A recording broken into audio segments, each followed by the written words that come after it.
Hello everyone, I hope you all are doing well. This is your friend and mentor and welcome to Admin Nation.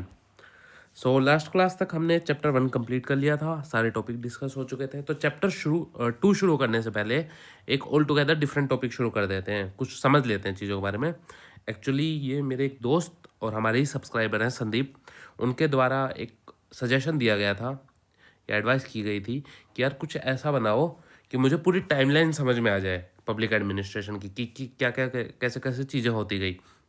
अब अलग अलग तो हमने पढ़ लिया, इसके बाद ये रहा, पर एक टाइमलाइन, एक सिंगल वीडियो में इन चीज़ों को एक टाइमलाइन की तरह बता दो। मैंने कहा अच्छा है यार, ऐसा कुछ आपकी भी कोई एडवाइस हो या चॉइसेस हो या डिस्कशन हो या आपको कुछ ऐसा चाहिए हो तो कमेंट सेक्शन या टेलीग्राम पे चैनल है, उस पर आप पूछ सकते हैं मुझसे। सो शुरू करते हैं टाइमलाइन ऑफ पब्लिक एडमिनिस्ट्रेशन। सो बात शुरू होती है अराउंड 360 BCE। ठीक है, यहाँ पे क्या होता है, प्लाटो, तीन थे ना, सोक्रेट्स, एरिस्टोटल, देन उनके स्टूडेंट प्लाटो, सोक्रेट्स के स्टूडेंट एरिस्टोटल, एरिस्टोटल के स्टूडेंट प्लाटो। तो प्लाटो बात करते हैं एंशिएंट डेमोक्रेटिक सोसाइटी में, एंशिएंट डेमोक्रेटिक सोसाइटी कि डेमोक्रेटिक सोसाइटी कैसे रन हो एंशिएंट वर्ल्ड में। एंशिएंट टाइम पे भी डेमोक्रेटिक सोसाइटीज़ थी, ये तो आपने पढ़ा ही होगा, चाहे यहाँ पे एंशिएंट वर्ल्ड पढ़, चाहे हिस्ट्री पढ़ लीजिए एंशिएंट की, इंडिया की भी सब संघ की बात आती है, डिफरेंट डिफरेंट, ठीक है, वो सब डेमोक्रेटिक नॉर्म से रन हो रहे थे। तो यहाँ पे ये बात करते हैं कि कैसे हम अपनी सिटीज़ को एक नेशन स्टेट, सबको यूनाइट करके नेशन स्टेट का निर्माण करते हैं। हमें नेशन स्टेट का निर्माण करना है, और नेशन स्टेट अगर आपने बना लिया तो उसको रन कैसे करोगे? उसको रन करने के लिए आपको प्रशासन तो चाहिए, प्रशासन यानी एडमिनिस्ट्रेशन। आपको एडमिनिस्ट्रेशन तो चाहिए। अब इतना बड़ा देश अगर आप निर्माण करने की सोच रहे हैं, वो ऐसे ही तो नहीं चलेगा ना, उसको चलाने के लिए एक प्रशासन, एक एडमिनिस्ट्रेशन चाहिए आपको।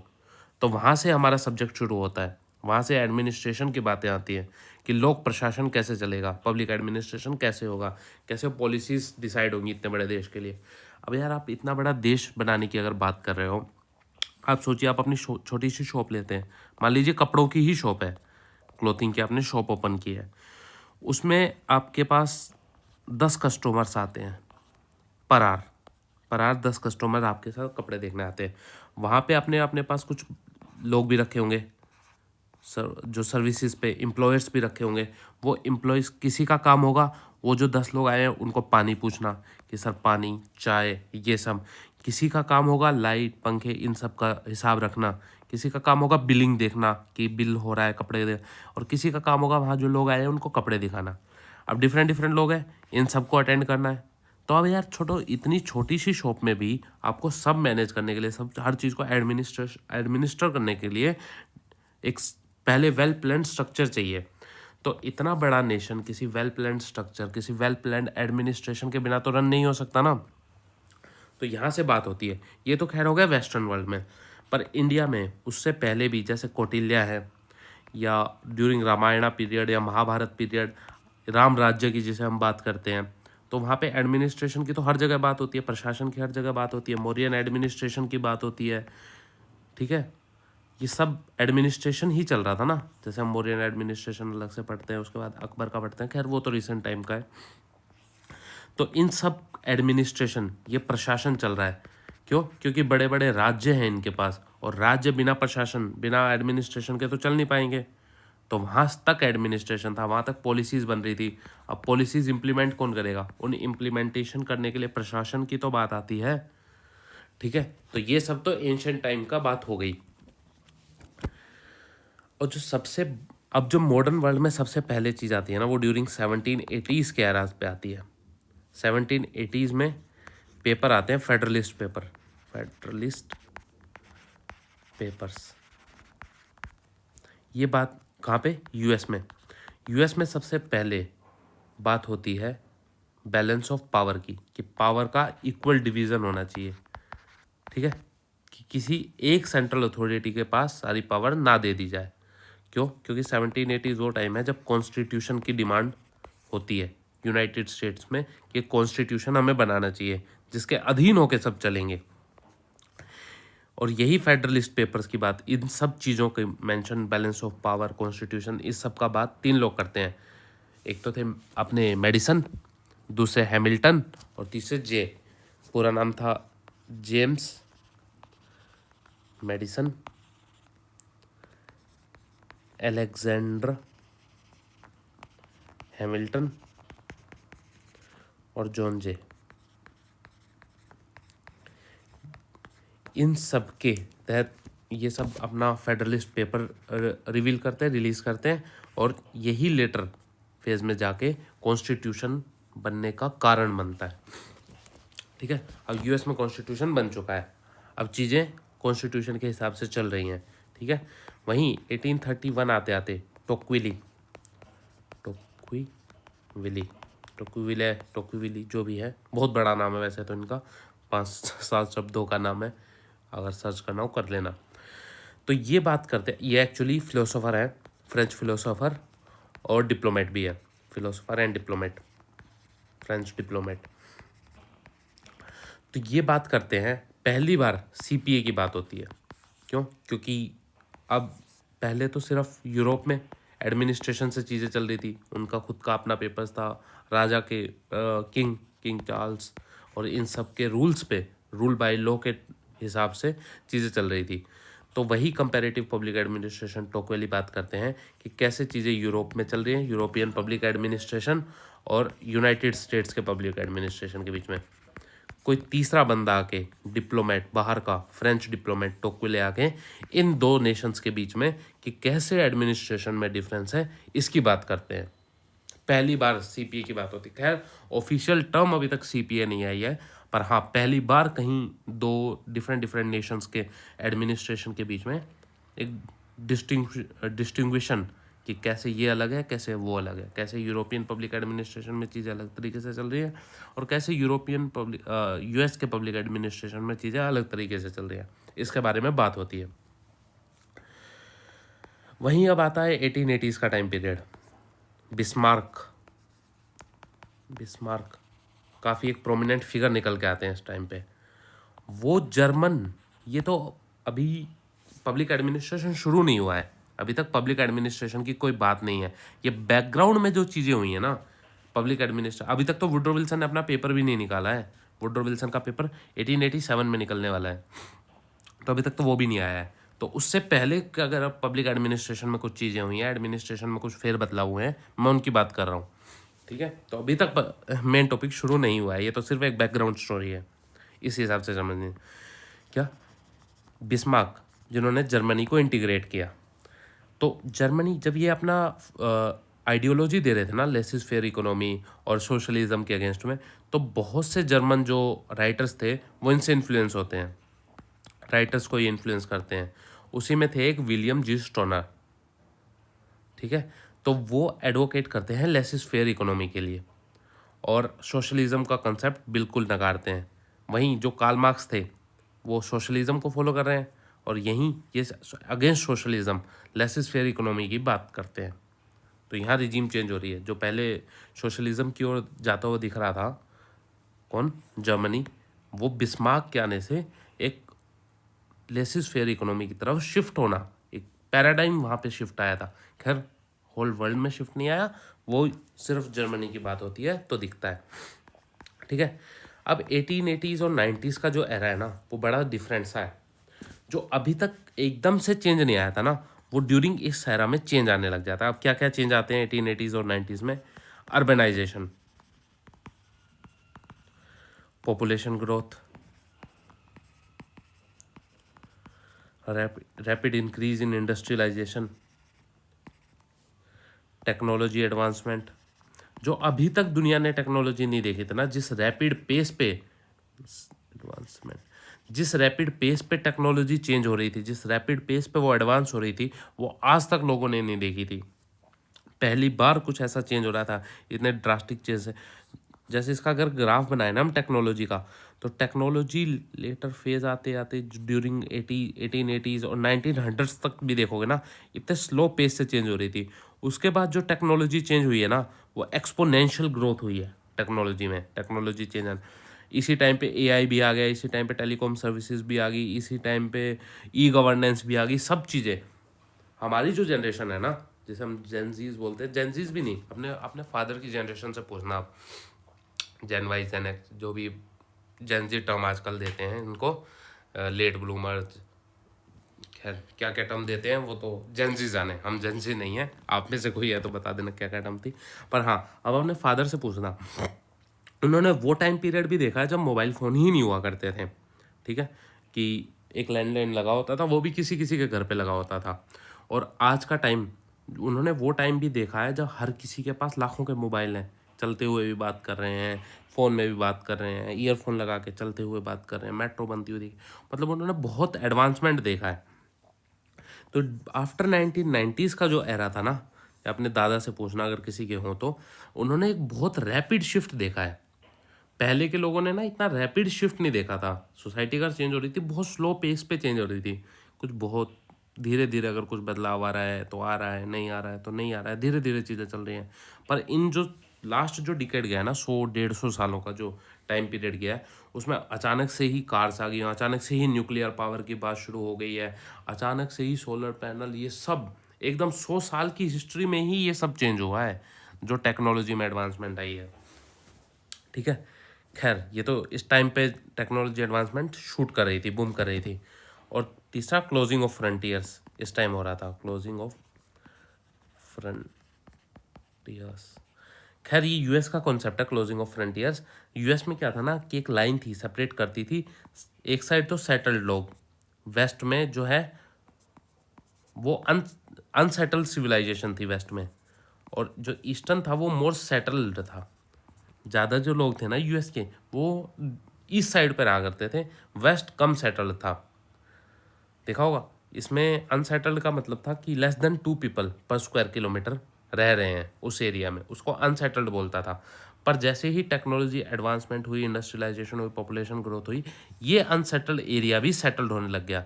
इसमें भी जो पॉपुलेशन डेंसिटी थी ना, वो इंक्रीज होने लग गई। तो ये फ्रंटियर, ये लाइन जो सेपरेट कर रही थी कि कौन सा एरिया अनसेटल्ड है, कौन सा सेटल्ड है, तो उसको जो डिस्टिंग्विश कर रही थी ना, जो डिसइंटीग्रेट कर रही थी, जो अलग अलग कर रही थी इन दोनों चीज़ों को, वो कहीं ना कहीं लाइन ख़त्म हो गई थी। तो ये रैपिड चेंज यूएस में आ रहा था ड्यूरिंग 1880s और 90s, 1880s और 1890s का एरा। और इसी के साथ ड्यूरिंग 1881 क्या हुआ, प्रेसिडेंट गारफील्ड, जेम्स गारफील्ड, उनका असैसिनेशन हो गया। किसके द्वारा? By civil servant. अब सिविल सर्वेंट को असैसिनेट कर दिया है प्रेसिडेंट को, तो क्या होगा, जो सिविल सर्विसेज रिफॉर्म आएंगे। इसी को हमने कहा पेंडलीटन एक्ट 1883 का। ठीक है, क्यों? क्योंकि प्रेसिडेंट गारफील्ड का असैसिनेशन हो गया था, और जो सिविल सर्विसेज, जो सिविल सर्वेंट थे उस टाइम के, वो रीज़न था। सिविल सर्वेंट खैर उन्होंने मार दिया था, अनएम्प्लॉयमेंट और बहुत सी चीज़ें जो चल रही थी यूएस में, वो उसका कारण था। खैर ये हमने डिस्कस किया है पुरानी वीडियोस में, अगर आपको देखना हो तो, कि क्या उस टाइम एरा चल रहा था। तो वो असैसिनेशन हो गया है, तो अब सिविल सर्विसेज में रिफॉर्म की बात आएगी, रिफॉर्म की बात आएगी इसी को पेंडलीटन एक्ट का। ठीक है, ये सब बैकग्राउंड में चल रहा है 1881 तक, और 1880s 90s के एरा में ये सब चीज़ें हो रही थी। इन्हीं सब चीज़ों को देखते हुए ना, अब आते हैं हमारे वुड्रो विल्सन साहब पिक्चर में। 1887 बड़ा ही इंपॉर्टेंट टाइम पीरियड ये आ जाता है। इसमें क्या होता है, जो वुड्रो विल्सन है ना, वो अपना ऐसे देते हैं, द स्टडी ऑफ एडमिनिस्ट्रेशन। इसी के साथ हमारी नींव रख दी जाती है सब्जेक्ट की, और बात करते हैं पॉलिटिक्स एडमिनिस्ट्रेशन डाइकोटोमी, कि पॉलिटिक्स अलग होनी चाहिए, एडमिनिस्ट्रेशन अलग होना चाहिए। ठीक है, ये बात हो गई। वुड्रो विल्सन ने कह दिया, भाई ने कह दिया तो कह दिया कि अब दोनों चीज़ें हमें चाहिए। हाँ, दो भाई हैं, हमारा कर दो जी बंटवारा, हमें कर दो अलग अलग, इसका इसका बांट दो, इसका मेरे खेत मेरे को दे दो, इसके खेत इसको बांट दो। तो वो बात अब हो चुकी है। ठीक है, इसी टाइम आते हैं फिर 1889 का टाइम पीरियड। यहाँ क्या होता है, जो मैक्स वेबर है ना, वो अपने ब्यूरोक्रेटिक जो थ्योरी है उसको डेवलप कर देते हैं, और एम्फेसाइज करते हैं हायरार्की पे। मैक्स वेबर जो हैं वो हायरार्की और रूल्स और मेरिट्स की बात करते हैं। हायरार्की, रूल्स एंड मेरिट्स, ये अपने प्रिंसिपल दे देते हैं कि क्या ब्यूरोक्रेटिक थ्योरी होती है। ये सब जब मैक्स वेबर नेक्स्ट चैप्टर हम पढ़ ही लेंगे। अब 1890s का टाइम पीरियड आता है। यहाँ पे क्या होता है, जो एफ जे गुडनाव है, एफ जे गुडनाव, वो पॉलिटिक्स और एडमिनिस्ट्रेशन को अलग अलग बता देते हैं कि क्या डिस्टिंग्विशन है दोनों में। और 1900 आते आते अपनी एक बुक भी देते हैं। खैर, तो बात करते हैं पॉलिटिक्स एंड एडमिनिस्ट्रेशन, इन दोनों में क्या क्या डिस्टिंग्विशन, और अपने दो फंक्शंस दे बताते हैं इस टाइम पे। टू फंक्शंस किसके, ऑफ गवर्नमेंट। अब गवर्नमेंट के क्या फंक्शन है, एक तो पॉलिटिक्स है, दूसरा एडमिनिस्ट्रेशन है। ये दो फंक्शंस है गवर्नमेंट के, और इसमें क्या क्या फ़र्क है वो ये बताते हैं। वो बताते हैं कि पॉलिटिक्स का फंक्शन क्या है कि प्रोवाइडिंग पब्लिक सर्विसेज, की पब्लिक सर्विस प्रोवाइड की जाए, और एडमिनिस्ट्रेशन अपना rule maintain, law and order को मेंटेन करना एडमिनिस्ट्रेशन का काम, और पब्लिक सर्विस करवाना पॉलिटिक्स का काम। तो ये फ्रैंक जे गुडनाव बताते हैं, और यही बात वो ड्यूरिंग 1900 आते आते बता देते हैं। किसमें, अपनी बुक में, बुक देते हैं एफ जे गुडनाव, एफ जे गुडनाव की बुक आती है। बुक का नाम सिंपल, वही जो ऊपर वो डिस्टिंग्विशन बता रहे थे, कोई ज़्यादा क्रिएटिविटी नहीं, कुछ नहीं, सीधा सीधा जो है वो सीधा सीधा लिख दिया, पॉलिटिक्स एंड एडमिनिस्ट्रेशन। अपनी बुक पब्लिश कर देते हैं, ठीक है। और यही बुक पहली बार लेजिटिमेसी प्रोवाइड करती है पब्लिक एडमिनिस्ट्रेशन को, कि यार जो अभी तक बुक नहीं आई थी 1887 से, 13 साल बीत चुके हैं इस ड्यूरिंग दिस एरा में, कि 12-13 साल में जो अभी तक बुक नहीं आई थी, वो पहली बार एक बुक आ चुकी है। अब बुक आ चुकी है जो बात कर रही है डिस्टिंग्विशन के बीच में, पॉलिटिक्स और एडमिनिस्ट्रेशन में क्या फ़र्क है, उस सब के बारे में बात कर रही है। तो एक लेजिटिमेसी मिल गई, एक एकेडमिक लेजिटिमेसी मिल गई हमारे सब्जेक्ट को, ठीक है। अब बुक आ गई है, सब्जेक्ट की भी बात हो गई है, तो यार एक इंस्टीट्यूट तो होना चाहिए। तो वही 1906 में पहली बार एक इंस्टीट्यूट खुलता है, जिसे बोलते हैं New York bureau of municipal research establishment, जिसे हम कॉमन भाषा में बोल देते हैं national institute of public administration. यही बात कि पहली बार 1906 में ही क्यों आया जो पब्लिक एडमिनिस्ट्रेशन का इंस्टीट्यूट था, क्योंकि अभी तक लेजिटिमेसी नहीं मिली थी किसको, पब्लिक एडमिनिस्ट्रेशन को। वो 1900 में एफ जे गुडनाव ने लेजिटिमेसी दे दी एक बुक पब्लिश करके। उसी के बाद अब बुक पब्लिश हो गई है तो एक इंस्टीट्यूट भी चाहिए, तो 1906 में हमारे पास एक इंस्टीट्यूट भी आ जाता है। वहीं 1910 होते होते दूसरा इंस्टीट्यूट भी खुल जाता है, जिसे बोलते हैं इंस्टीट्यूट ऑफ गवर्नमेंट रिसर्च। अब पब्लिक एडमिनिस्ट्रेशन में रिसर्च होनी भी शुरू हो गई। 1911 आते आते एफ डब्ल्यू टेलर भी अपनी बुक पब्लिश कर देते हैं, नाम है प्रिंसिपल ऑफ साइंटिफिक मैनेजमेंट। यही साइंटिफिक मैनेजमेंट की जो बुक है ना, प्रिंसिपल्स हैं, ये लेटर यही बुक जाके पैराडाइम को जन्म देती है, साइंस ऑफ एडमिनिस्ट्रेशन पैराडाइम हमारा सेकंड पैराडाइम है। ये पैराडाइम हमारा चल रहा है कौन सा, 1887 से, पब्लिक एडमिनिस्ट्रेशन डाइकोटोमी वाला, नीले रंग से बता दो, ये पब्लिक एडमिनिस्ट्रेशन डाइकोटोमी पैराडाइम 1887 से अभी कब 1926 तक चला लो यार आप, 1926 1920 ये उसी का है। तो इसीलिए पॉलिटिक्स एडमिनिस्ट्रेशन एफ जे गुडनाव इन दोनों में डिफ्रेंशिएट कर रहे हैं, और वुड्रो विल्सन खुद पॉलिटिक्स एडमिनिस्ट्रेशन डाइकोटोमी की बात करते हैं। तो ये तो वो ईयर है पब्लिक एडमिनिस्ट्रेशन डाइकोटोमी वाला। तो अब एफ डब्ल्यू टेलर ने अपनी बुक पब्लिश कर दी है, कौन सी, प्रिंसिपल ऑफ साइंटिफिक मैनेजमेंट। इस बुक में ये बेसिकली बात करते हैं लार्ज ब्यूरोक्रेसी के बारे में, replacing rule of thumb with careful scientific study, कि साइंटिफिक स्टडी होनी चाहिए, रूल ऑफ थंब से सरकार नहीं चलती, ठीक है। तो ये सब बात होती है। और वहीं 1912 आते आते ड्राफ्ट कमीशन एस्टेब्लिश हो जाता है, सरकार ड्राफ्ट कमीशन का गठन कर देती है। ड्राफ्ट कमीशन को हम प्रेसिडेंट कमीशन भी बोलते हैं। ये किस लिए आता है कि 3 E's उसके अंदर होने चाहिए, कोई भी ऑर्गेनाइजेशन हो या पब्लिक की हो या प्राइवेट हो, वो 3 ईज पर जरूर फोकस करे, that is efficiency, economy and effectiveness. इन तीनों को अचीव करने के लिए ना हर ऑर्गेनाइजेशन का गोल होना चाहिए 3 ईज। इसके लिए ड्राफ्ट कमीशन का गठन करती है सरकार। ठीक है, अब 1914 का era आता है। 14 प्रिंसिपल कौन देते हैं? गुलिक और रुडविक। ठीक, तो उनके 14 प्रिंसिपल आ जाते हैं इस टाइम तक, आते आते 1914 या 1916 का जो टाइम पीरियड होता है उस टाइम तक। अब जो मेजर डेवलपमेंट होती है ना वो ड्यूरिंग 1919 होती है। खैर, इस डेवलपमेंट से पहले मैं आपको एक बात बताऊं। 1920 होथोन एक्सपेरिमेंट। होथोन एक्सपेरिमेंट होता है, कौन करते हैं? Elton Mayo. यहाँ पे वो ह्यूमन रिलेशन स्कूल के बारे में बात करते हैं कि कैसे ह्यूमन जो इमोशंस है ना वो इम्पोर्टेंट है। होथोन एक्सपेरिमेंट में ये सब बातें चल चुकी होती हैं।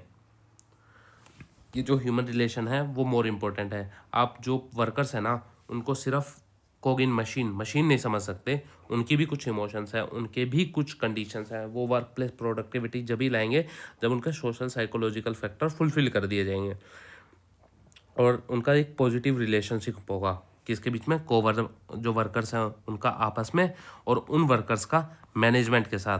अगर एक अच्छा रिलेशन होगा ना तभी प्रोडक्टिविटी इंक्रीज होगी। ठीक है, ये बात कहती यार। ये बात इससे पहले क्यों नहीं कही गई? 1887 में भी नहीं, 89, कितना टाइम बीत गया। पब्लिक एडमिनिस्ट्रेशन पे बात होती हुए क्लासिकल थ्योरी आ रही है यहाँ पे। ये सब FJ गुडनाव हो गया, FW टेलर हो गए, ये सब हायरार्की की बात कर रहे हैं, सब इग्नोर कर रहे हैं इस फैक्टर को 1920 होथोन एक्सपेरिमेंट आने से पहले तक। ऐसा क्यों? क्योंकि 1919 ये एक मेजर शिफ्ट था। क्यों? क्योंकि यहाँ पे ILO का फॉर्मेशन हो जाता है, international labour union. Treaty of Versailles पढ़ी होगी ना, फर्स्ट वर्ल्ड वॉर एंड हुई है अभी 1918 में। 1919 ट्रीटी ऑफ वर्सल्स आती है, इसी के साथ इंटरनेशनल लेबर ऑर्गेनाइजेशन आ जाती है। अब कोई जो लेबरर्स हैं, वर्कर्स हैं या एम्प्लॉयज़ हैं, उनकी बात उठाने के लिए एक इंटरनेशनल प्लेटफॉर्म आ चुका है। इंटरनेशनल प्लेटफॉर्म आया है, इसीलिए लेटर फेज में ह्यूमन रिलेशन स्कूल की बात होती है। समझ आया कैसे बैकग्राउंड एस्टेब्लिश हो रहा था? और यहीं 1924 में जो MP फोलेट है वो अपनी क्रिएटिव एक्सपीरियंस एक बुक देती है, क्रिएटिव एक्सपीरियंस, और यहीं पे वो एडवोकेट करती हैं अबाउट ह्यूमन रिलेशन स्कूल या ह्यूमन रिलेशन थ्योरी कि कैसे जो वर्कर्स हैं उनका वेल बीइंग रहना एक इम्पॉर्टेंट फिनोमिना है ताकि प्रोडक्टिविटी बढ़ाई जा सके। सिर्फ आप उनके सोशल फैक्टर्स को इग्नोर करके प्रोडक्टिविटी नहीं अचीव कर सकते किसी भी ऑर्गेनाइजेशन में। ठीक है, इसीलिए होता है एक्सपेरिमेंट 1919 के बाद ही होता है, पहले नहीं हो रहा है ना ये सब चीज़ें। क्यों? क्योंकि इस टाइम पे इंटरनेशनल लेबर ऑर्गेनाइजेशन आ चुकी है और वो डिमांड उठा रही है वेलफेयर का, लेबरर्स के, वर्कर्स के, इन सब के लिए। ठीक है, इसीलिए बैकग्राउंड इंपॉर्टेंट है। टाइमलाइन का काफ़ी असर पड़ेगा, काफ़ी चीज़ें अलग अलग एक व्यू से देखने को पता लगेंगी आपको, जो अभी तक आप सीधे सीधे पढ़ के निकल गए। अब 1926 LD वाइट, ये हमने पढ़ा भी था, अपनी बुक देते हैं introduction to study of public administration. ठीक है, अब इसके बीच में 1887 वुड्रो विल्सन की पहली किताब आने के बीच में और LD वाइट की दूसरी किताब आने के बीच में ये पहला पैराडाइम ख़त्म हो जाता है। यहाँ तक चल रहा था हमारा कौन सा, ये यहाँ से लेके यहाँ तक बात हो रही थी पब्लिक एडमिनिस्ट्रेशन डाइकोटोमी, ये पैराडाइम की बात हो रही थी। ठीक है, अब जैसे ही विलोबाय, कौन? विलोबाय 1927 में अपने प्रिंसिपल्स देंगे ना, प्रिंसिपल्स ऑफ एडमिनिस्ट्रेशन, विलोबाय, तो ये शिफ्ट कर देंगे किसमें? पैराडाइम में। जो पहले पब्लिक एडमिनिस्ट्रेशन डाइकोटोमी का पैराडाइम था वो पैराडाइम अब शिफ्ट हो जाता है। पैराडाइम क्या बन जाता है? Science of administration. अब ये पैराडाइम में शिफ्ट आ जाता है। साइंस ऑफ एडमिनिस्ट्रेशन क्यों? क्योंकि पहली बार कोई ठोस प्रिंसिपल्स आ रहे थे एडमिनिस्ट्रेशन के लिए, जो अभी तक प्रिंसिपल्स नहीं थे ना हमारे पास, वो प्रिंसिपल्स का इम्पोर्टेंस बताते हैं। और साइंस के लिए क्या है, साइंस के लिए सबसे इम्पोर्टेंट उसके प्रिंसिपल्स है। तो पहली बार प्रिंसिपल्स पे बात हो रही थी, ठीक है। अब 1928 में ब्रुकिंग इंस्टीट्यूट ये थिंक टैंक की तरह इमर्ज होता है। किसके लिए? यूनाइटेड स्टेट्स में। यूनाइटेड स्टेट की जो गवर्नमेंट है ना, इसको as a think tank use करती है। और किसके लिए? पब्लिक पॉलिसीज़ के लिए। अब पहली बार हो रहा था, इसी को एडवाइजरी कमेटी भी उन्होंने बोला, एडवाइजरी कमेटी। पहली बार था कि जो पब्लिक या प्राइवेट इंस्टीट्यूट था वो एज अ थिंक टैंक काम कर रहा था गवर्नमेंट के लिए, ठीक है। क्यों? क्योंकि अगर आपको याद हो तो ये एरा था जब अनएम्प्लॉयमेंट बढ़ता जा रहा था। क्यों? क्योंकि ड्यूरिंग 1929 या 1929 आने से पहले ही और 39, इसको बोलते हैं हम एरा ऑफ ग्रेट डिप्रेशन। तो अनएम्प्लॉयमेंट और पावर्टी अपने पीक पे पहुंच रही थी इस टाइम पे, 1929 टू 1939। इस एरा में जो अनएम्प्लॉयमेंट है वो अपने पीक पे थी। और यही इसीलिए इस टाइम पे भी ना कुछ ज़्यादा डेवलपमेंट नहीं हुआ है। अगला जो डेवलपमेंट हुआ है वो सीधा 1937 पे हुआ है, जब ग्रेट डिप्रेशन कम होती जा रही थी। मतलब अपने लास्ट अपने चरम पे तो खैर बीच में पहुंच गई थी, अपने डाइंग फेज पे ही थी, जब डिप्रेशन ख़त्म हो रहा था। तो ब्राउन लोन कमेटी बनाई जाती है। कमेटी ये ना एक एडमिनिस्ट्रेटिव ऑर्गेनाइजेशन की तरह काम करती है गवर्नमेंट के। और यही एडमिनिस्ट्रेटिव जो ऑर्गेनाइजेशन है ये रिकमेंड करती है कुछ रिफॉर्म्स किसके लिए? एग्जीक्यूटिव ब्रांच के लिए। एग्जीक्यूटिव ब्रांच गवर्नमेंट की जो एग्जीक्यूटिव ब्रांच है ना, जो एडमिनिस्ट्रेटिव ब्रांच है, उसमें कुछ रिफॉर्म्स की बात करती है। क्यों? क्योंकि यही जो 1929 और 39 के बीच में ग्रेट डिप्रेशन था ना, इसको टैकल कैसे किया जाए, इसको चेंज कैसे किया जाए। जो ये आया है उसमें कुछ चेंजेस भी चाहिए ना। क्यों? क्योंकि और जो एडमिनिस्ट्रेशन है, जो हमारे ब्यूरोक्रेट्स हैं पब्लिक सर्विस वाले, वो इस जो डिप्रेशन था इसको टैकल करने में सक्षम नहीं रह पाए, वो पूरी तरह कामयाब नहीं थे ना। उनकी ही नाकामयाबी के बीच जैसे ग्रेट डिप्रेशन आई थी। तो इसको कैसे रिफॉर्म किया जाए, इस एग्जीक्यूशन को, इस ब्यूरोक्रेसी को कैसे रिफॉर्म किया जाए, ये बात करती है ब्राउन लन कमेटी। और रिफॉर्म करने के लिए ये आइडिया क्या देते हैं? New liberal philosophy. यहीं से न्यू लिबरल फिलोसफी का इमरजेंस होता है, जो बात करती है प्राइवेटाइजेशन और इन सब के बारे में। जो पहले गवर्नमेंट सब पे कुंडी बनाए बैठी थी, सबको एक छत्र राज करे बैठी थी सरकार, उसको थोड़ा लिबरलाइज करने के लिए बात होती है। तो वो ऐसे ही जो न्यू लिबरल फिलोसफी है उसका इमरजेंस हमें ग्रेट डिप्रेशन के बाद देखने को मिलता है कि as a setback, as a outcome great depression का क्या रहा? न्यू लिबरल फिलोसफी, ठीक है। तो न्यू लिबरल फिलोसफी आई है, इसीलिए एग्जीक्यूटिव में जो एग्जीक्यूटिव ब्रांच है गवर्नमेंट की, उसमें रिफॉर्म्स की बातें आती हैं और इसीलिए ब्राउन लन कमेटी बनाई जाती है। ये सब बातें यूएस के लिए हो रही हैं। और इसी 1937 में पेपर्स आते हैं। पेपर्स किसके? Paper on science of administration.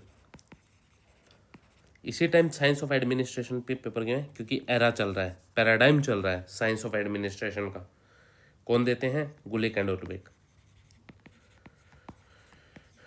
Gulik and ओरविक, ठीक है। अपने साइंटिफिक कि कैसे जो मैनेजमेंट है वो साइंटिफिक प्रिंसिपल पे चलनी चाहिए, ठीक है। तो दूसरा पैराडाइम भी इन पेपर के साथ में एंड हो जाता है। अब एरा आता है तीसरे पैराडाइम का, that is era of crisis. Sorry. अब एरा ऑफ क्राइसिस में क्या है? जो पुराने जो पैराडाइम्स थे ना, उनको चैलेंज किया गया। साथ साथ पैराडाइम भी ले लेंगे ना, चीज़ें समझ आती चली जाएंगी। तो उन्हीं जो पुराने जो पैराडाइम थे उनको चैलेंज करना है अब हमने।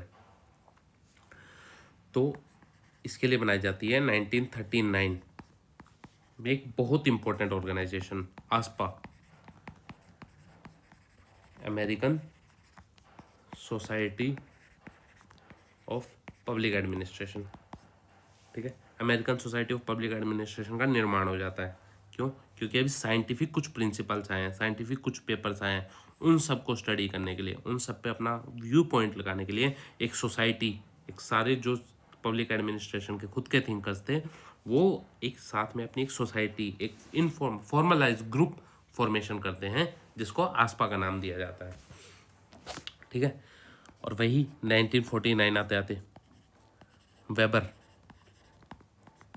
फीचर्स ऑफ ब्यूरोक्रेसी को हाईलाइट करते हैं कि क्या क्या फीचर्स होने चाहिए ब्यूरोक्रेसी में। ये इन डेप्थ हम जब पढ़ लेंगे ना, जब डिफरेंट डिफरेंट थिंकर्स पढ़ेंगे हम, तो इसलिए मैं सोच भी रहा था यार एक बार को कि ये जब मैं पूरे चैप्टर 2 कंप्लीट करवा दूँ ना, तब मैं ये टाइमलाइन की वीडियो बनाऊँ। पर ठीक है, आपको तो एक ओवरव्यू के तौर पे ये वीडियो बनाई गई है कि सबको एक ओवरव्यू मिल जाए। हाँ, तो यही था कि फीचर्स ऑफ ब्यूरोक्रेसी वो बता देते हैं कि ब्यूरोक्रेसी में क्या क्या फीचर्स होने चाहिए, ब्यूरोक्रेसी किस तरीके से काम करनी चाहिए, हायरार्कियल होनी चाहिए, नॉन हायरार्कियल, जो भी बात होती है वेबर अपनी अपनी ब्यूरोक्रेसी के जो भी फीचर्स हैं उनके बारे में बात कर देते हैं कि डिवीजन ऑफ लेबर का काम होना चाहिए, इम्पर्सनल रिलेशन होना चाहिए, मैनेजमेंट और लेबरर्स के बीच में आपस में कोई फॉर्म पर्सनल रिलेशनशिप नहीं होना चाहिए, मेरिट बेस हायरार्की हायरार्की नहीं, मेरिट बेस्ड हायरिंग की बात करते हैं कि जो लोगों को हायर किया जाए वो मेरिट बेस्ड किया जाए, लीगल रैशनल अथॉरिटी, इन सब के बारे में खैर जब ये वेबर पढ़ेंगे ना तब इन डेप्थ इन सब चीज़ों को डिस्कस कर लिया जाएगा।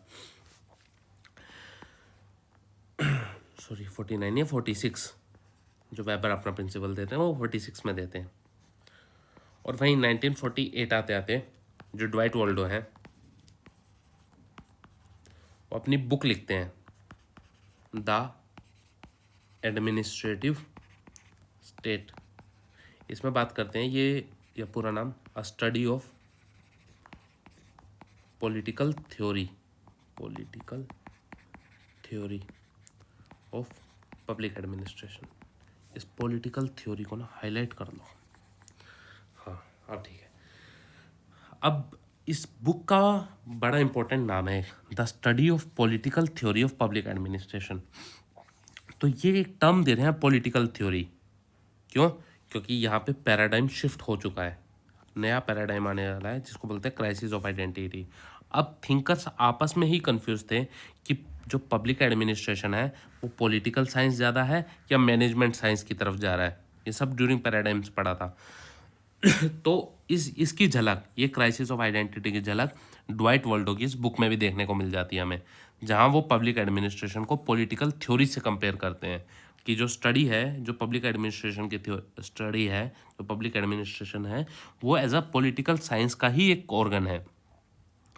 तो पब्लिक एडमिनिस्ट्रेशन सब सीक्वेंट हो जाता है पॉलिटिकल थ्योरी के अंडर। ठीक है, कहीं ना कहीं हमें वीक दिखने लग जाता है public administration during this time पे। और इसी time during crisis of identity में 1950 आते आते हर्बर्ट साइमन जो है वो भी अपनी बुक पब्लिश करते हैं एडमिनिस्ट्रेटिव बिहेवियर।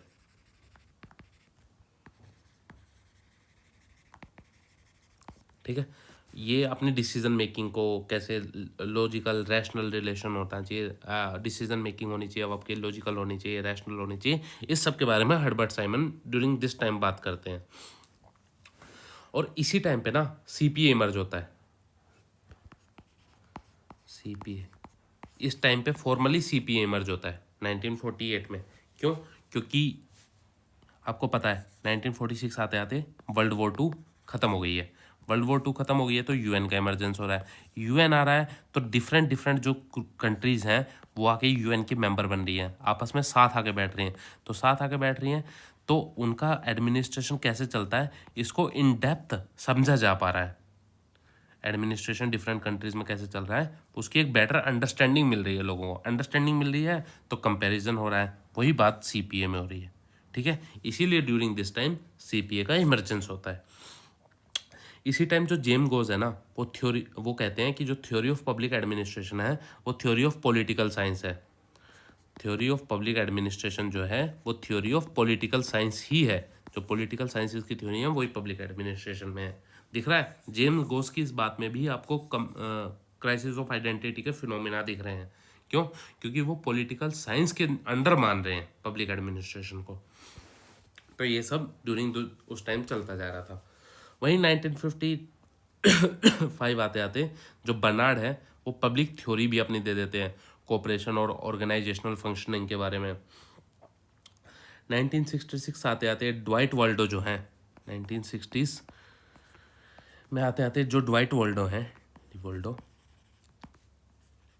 वो पब्लिक एडमिनिस्ट्रेशन डाइकोटोमी को क्रिटिसाइज कर देते हैं और अपना ज़्यादा फोकस देते हैं वैल्यूज़ पे,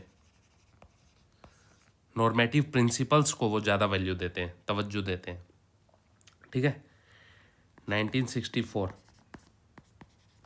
एनपीए, एनपीए की एक मूवमेंट कब बिगिन हो जाता है, मूवमेंट बिगिन आरंभ हो जाता है कि एनपीए डिमांड आने लग जाती है एनपीए की, और यही डिमांड ड्यूरिंग 1964 से 1968 आते आते तक फुलफिल कर दी जाती है ड्यूरिंग मीनोब्रुक कॉन्फ्रेंस फर्स्ट। डिमांड किस चीज़ की होती है कि एडमिनिस्ट्रेशन को रिफॉर्म किया जाए। क्या इसमें इनकी डिमांड क्या थी, 4 गोल्स नहीं 5 गोल्स, 3 एंटी गोल्स, 4 स्ट्रेटजीज, याद है ना, value, client orientation, client satisfaction, ये सब जो बातें हो रही थी, anti hierarchical, anti positivism, anti technical, anti goals, 4 strategies, de bureaucratisation, de nationalisation, ये सब बातें ड्यूरिंग एनपीए के टाइम पे हो रही थी। इसी की बात जो है मीनो ग्रुप कॉन्फ्रेंस 1 में ये चीज़ें जो बिगन हुई थी यूएस में कि पब्लिक एडमिनिस्ट्रेशन को रिफॉर्म किया जाए, वो चीज़ें 1968 आते आते तक मीनो ग्रुप कॉन्फ्रेंस 1 में सेटिस्फाई कर दी जाती हैं लोगों को कि हाँ ठीक है, अब आपको जो आपने डिमांड कर रखी थी वो मिल जाएगा। अब जो है ना 1971 जो है पब्लिक चॉइस थ्योरी, इसका इमर्जेंस हो जाता है। क्यों? क्योंकि जो नियो लिबरल फिलोसफी है ना, नियो लिबरल फिलोसफी वो री इमर्ज होती है इस टाइम पे, री इमर्ज क्यों? क्योंकि आपको याद होगा वर्ल्ड वॉर 2 एंड हुई, वर्ल्ड वॉर 2 1946 में एंड हुई। इसके बाद में एक कंसेप्ट आता है बिग स्टेट्स का, लेविएथन स्टेट्स, वेलफेयर स्टेट। जो पहले प्राइवेटाइजेशन की बात हो रही थी, अब बात होती है लेविएथन स्टेट्स की, जिसमें यूएसएसआर का नाम आता है। सोशलिस्ट प्रिंसिपल शुरू होने लग गए आने। अब सोशलिस्ट प्रिंसिपल की बात हुई तो लेविएथन स्टेट मतलब अब न्यू लिबरल फिलोसफी जो प्राइवेटाइजेशन की बात कर रही थी, वो हट के वेलफेयर स्टेट की बात होगी। वेलफेयर जब भी होगा ना, गवर्नमेंट हर चीज़ को कंट्रोल करना शुरू करेगी।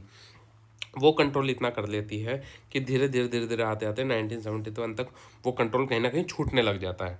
क्यों? क्योंकि यूएसएसआर का डिसइंटीग्रेशन भी हो गया है, बर्लिन वॉल भी टूटने लग गई है। तो वो जब डिक्लाइन होगा, चीज़ें ऐसी ही होती है ना, अगर प्राइवेटाइजेशन अगर बढ़ती हुई दिखेगी तो उस एरा में सोशलाइजेशन कम होगा। फिर धीरे धीरे आते आते तो सोशलिस्ट प्रिंसिपल, वेलफेयर प्रिंसिपल बढ़ेंगे और प्राइवेटाइजेशन डिक्लाइन पे जाएगा। टाइम पीरियड ऐसे ही चलता रहता है। अगर सोशलिस्ट प्रिंसिपल्स का इमरजेंस होगा, अगर सेंट्रल जो अथॉरिटी होगी वो सोशलिस्ट मॉडल को फॉलो कर रही होगी, तो प्राइवेटाइजेशन डिक्लाइन में चला जाएगा। और जब सेंट्रल अथॉरिटी प्राइवेटाइजेशन को फेवर करेगी तो वेलफेयर प्रिंसिपल और सोशलिज्म डिक्लाइन में जाएगा। फिर ये कहीं बढ़ेगा, फिर ये डिक्लाइन में जाएगा।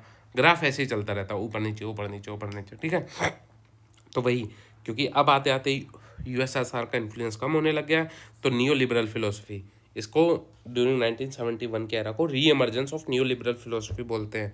और यही री एमर्जेंस हुआ, इसीलिए पब्लिक चॉइस थ्योरी जो है उसका इमरजेंस हो जाता है। क्यों? क्योंकि न्यू लिबरल फिलोसफी पर लोगों को वापस भरोसा होने लग जाता है। जो पहले बातें वेलफेयर स्टेट के बारे में हो रही थी, बिग लेविएथन स्टेट्स के बारे में हो रही थी, अब वो हटके न्यू लिबरल फिलोसफी पे शिफ्ट कर जाती हैं। अब प्राइवेटाइजेशन की बातें होंगी।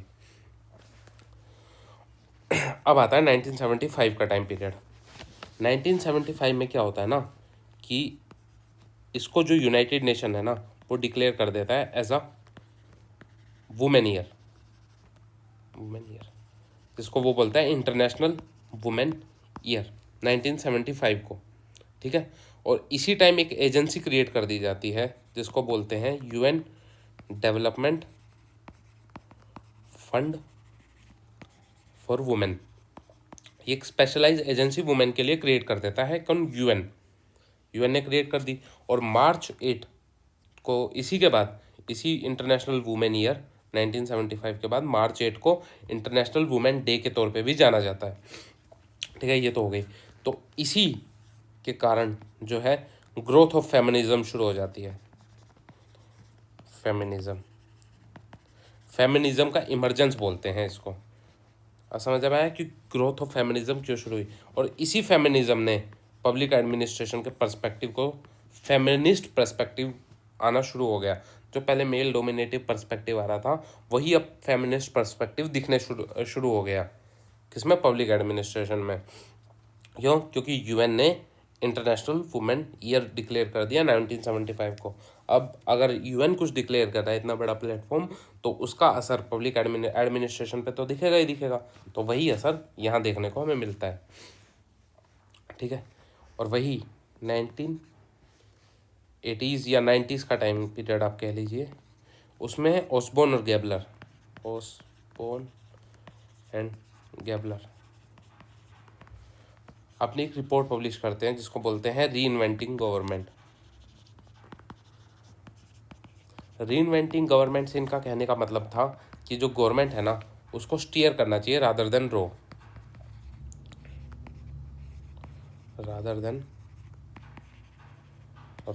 ये मैंने आपको पूरा समझाया था ड्यूरिंग गुड गवर्नेंस के टाइम पे कि क्या स्टीयर का क्या मतलब है, रोइंग का क्या मतलब है। फिर भी एक बार बता देता हूँ कि स्टीयर मतलब जैसे आप गाड़ी चलाते हैं तो स्टीयरिंग पकड़ते हैं, एक्सेलरेटर चल रहा होता है नीचे, बस आपके हाथों का क्या काम होता है? सिर्फ उसको डायरेक्शन देना है। पेस आपके पैर डिसाइड कर रहे होते हैं, आप स्टीयरिंग पकड़ के बस उसकी डायरेक्शन डिसाइड कर रहे होते हैं। पर जब आप बोट चलाते हैं, उसमें आप चप्पू चलाते हैं, उसको रोइंग बोलते हैं। तो वो जब चप्पू आप चला रहे होते हैं ना, तो पेस भी आपके हाथ ही डिसाइड करते हैं कि कितनी स्पीड से बोट चलेगी, और डायरेक्शन भी आपके हाथ ही डिसाइड करते हैं। तो गवर्नमेंट का काम यहाँ पे वो वही बता रहे थे कि गवर्नमेंट का काम स्टीयर का होना चाहिए बस। स्टीयर मतलब गवर्नमेंट डायरेक्शन डिसाइड करे, जो प्राइवेट एजेंसीज है ना, स्पीड वो डिसाइड कर लेंगी। और रोइंग का मतलब है कि गवर्नमेंट ही उसकी स्पीड देखेगी। स्पीड मतलब इकोनॉमी कैसे ग्रो करेगी, किस स्पीड से इकोनॉमी ग्रो करेगी, वो स्पीड भी सरकार ही देखेगी, और उसको किस डायरेक्शन में लेके जाना है ये भी सरकार ही देखेगी। तो इस रो को हटा के स्टीयर की बात करते हैं, steer rather than rowing, Osborne and Gabler अपनी रिपोर्ट में। और प्लस इसी टाइम एनपीएम का एरा होता है, ये 1990s का एनपीएम। इसमें एनपीएम में क्या बात होती है कि जो प्राइवेट सेक्टर की जो टेक्निक्स है उनको पब्लिक सेक्टर में इनकॉर्पोरेट कर दिया जाए। और इसी टाइम पे गवर्नेंस पे एम्फेसिस किया जाता है। जो ट्रेडिशनल गवर्नमेंट मॉडल्स है ना, जो हायरार्कियल, एंटी टेक्निकल, जो भी ट्रेडिशनल जो मॉडल्स चले आ रहे थे गवर्नमेंट के उसको हटा के एक नया गवर्नेंस का मॉडल एस्टेब्लिश कर दिया जाना चाहिए। ठीक है। और इसी टाइम 1988 में MBC 2 भी हो जाती है, मिनोब्रुक कॉन्फ्रेंस 2। मैंने बताया था इसमें कुछ खास बातें हुई नहीं, जो MBC 1 के गोल्स थे, 3 गोल्स थे, उन्हीं को रीडिफाइन कर दिया जाता है, रीस्ट्रक्चर कर दिया जाता है, बेटर एम्फेसिस दे दी जाती है। खास कुछ हुआ नहीं MBC 2 में, क्योंकि 20 साल हो चुके थे ना, बस इसीलिए MBC करवानी थी 1968 to 1988। ठीक है। अब आता है पीरियड 1989 का। 1989 में एक रिपोर्ट, 3 रिपोर्ट बेसिकली पब्लिश करते हैं। पहली 1989, दूसरी 1992, तीसरी 1997। 3 रिपोर्ट पब्लिश की जाती हैं, किसके द्वारा? यूएन के द्वारा। रिपोर्ट का नाम फ्रॉम क्राइसिस टू डेवलपमेंट, दूसरी गवर्नेंस एंड डेवलपमेंट, तीसरी the state in changing world. तो इन तीनों रिपोर्ट में ना किसकी बात होती है? गुड गवर्नेंस की बात होती है। पहली बार बात हो रही थी गुड गवर्नेंस की। तो इसी के साथ बेसिकली मेन फोकस होता है थर्ड रिपोर्ट पे, कि थर्ड रिपोर्ट के बाद जो गुड गवर्नेंस है उसका इमर्जेंस हो जाता है। अब इस गुड गवर्नेंस में ना, क्योंकि ये एरा है आईटी का, आईटी इंफॉर्मेशन टेक्नोलॉजी भी इमर्ज हो रही थी, यही इसको लेटर ट्रांसफॉर्म कर देती है गुड गवर्नेंस को ई गवर्नेंस में।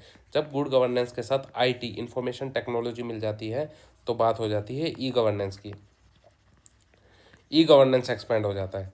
ई गवर्नेंस मतलब टेक्नोलॉजी का यूज़ करके गवर्नेंस करना। देखा होगा लैपटॉप और ये सब, अब आजकल आप काम करते ही हैं कंप्यूटर्स पे, तो वही कंप्यूटर के माध्यम से कि कैसे चीज़ों को लेके चलना है वही सरकार देखती है। टेक्नोलॉजी को इनकॉर्पोरेट करके, इंफॉर्मेशन कम्युनिकेशन टेक्नोलॉजी को यूज़ करके पब्लिक सर्विस को कैसे बढ़ाया जाए, सिटीज़न और गवर्नमेंट के जो बीच में रिलेशनशिप है उसको कैसे स्ट्रॉन्ग किया जाए, ताकि एफिशिएंसी आ जाए, ट्रांसपेरेंट चीज़ें हो जाए, अकाउंटेबल हो जाए। तो ये सब चीज़ें हो रही थी। ठीक है। और जो टैक्स इवेड करने के कर रहा है उसको भी बेटर कंट्रोल किया जाए, कि लोग टैक्स इवेजन ना कर सकें। तो ये सब चीज़ें हो रही थी। इलेक्ट्रॉनिक वोटिंग मशीन भी इस टाइम पे ही आने लग जाती हैं। तो बेटर एडमिनिस्ट्रेशन बेटर हो जाता है गुड गवर्नेंस और इंफॉर्मेशन टेक्नोलॉजी के साथ मिलके। अब MBC 3 ड्यूरिंग 2008। MBC 3 आने से पहले ना एक और चीज़ होती है, क्या? फाइनेंशियल क्राइसिस 2008 का, याद है? Lemon brother crash. तो ये फाइनेंशियल क्राइसिस रिजल्ट करता है इंक्रीज इन ट्रांसपेरेंसी, कि अब ट्रांसपेरेंसी बढ़नी चाहिए।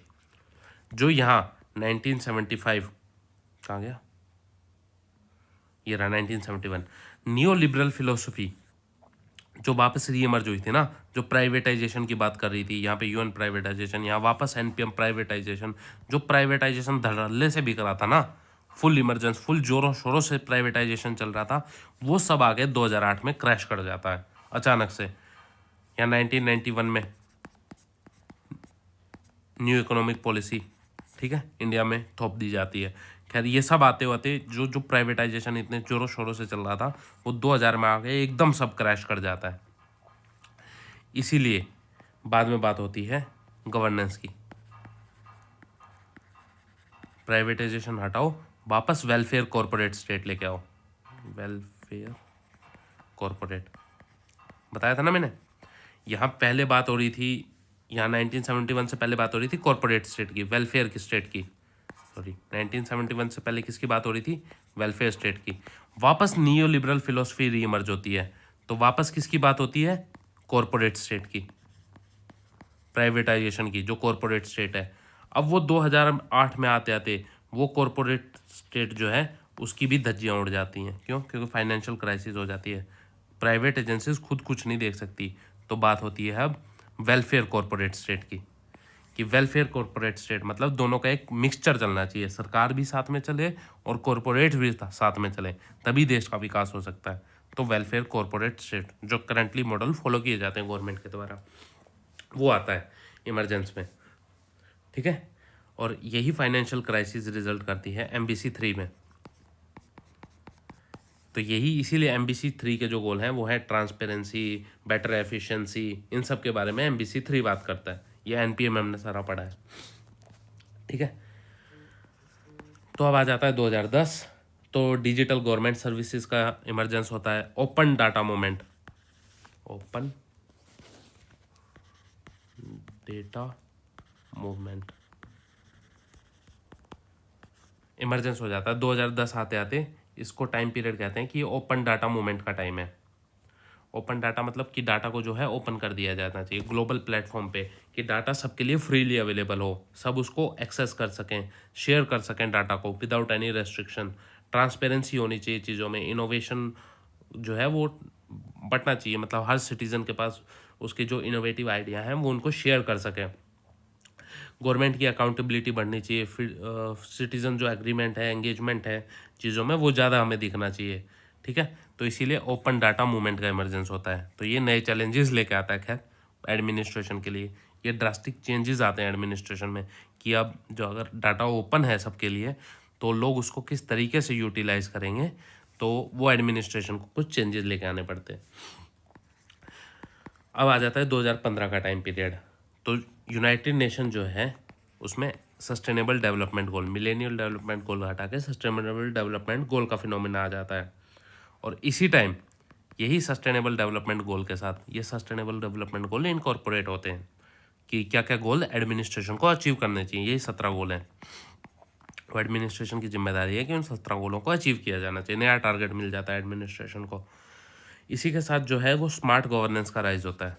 स्मार्ट गवर्नेंस, स्मार्ट गवर्नेंस मतलब AI का यूज़, कि अब AI कैसे यूज़ होगा, किसमें? गवर्नेंस में।